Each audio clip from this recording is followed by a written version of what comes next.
আসসালামু আলাইকুম রহমতুল্লাহি বারাকাতু। শীতের সকালে আমাদের সর্বপ্রথম কাজ হলো খেজুর বাগানে গিয়ে রসটা সংগ্রহ করা। সো এই শীতের সকালে কিন্তু খেজুর গাছে ওঠাটা অনেক কষ্টের সাধ্যের কাজ। সো এই কাজটাকে আমরা অতি সহজেই এই বাঁশের সাহায্যে আমরা গাছে না উঠে দেখেন কত ইজিলি আমরা কিন্তু রসগুলো সংগ্রহ করতেছি।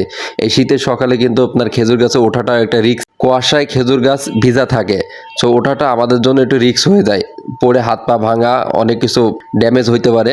এই রিস্কটা আমরা না নিয়ে বাঁশের সাহায্যে খুব ইজি আমরা এই বাঁশের সাহায্যে খেজুর গাছ থেকে রস সংগ্রহ করি। আমাদের এই পদ্ধতিটা আপনাদের কাছে কেমন লাগছে অবশ্যই আমাদেরকে জানিয়েন, এবং এভাবেই আমরা প্রত্যেকটা গাছ থেকে খেজুরের রস সংগ্রহ করি। আমাদের গাছে ওঠা লাগে না।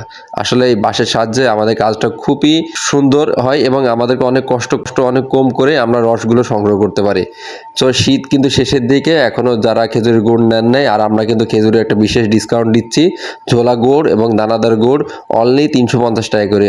এখনও যারা নেন নাই, নিলে আমাদেরকে মেসেজ করুন এবং আমাদের হোয়াটসঅ্যাপে নক করুন। ভালো খাবার খান, সুস্থ থাকুন, ফিরোজ এগুলোর সাথে থাকুন।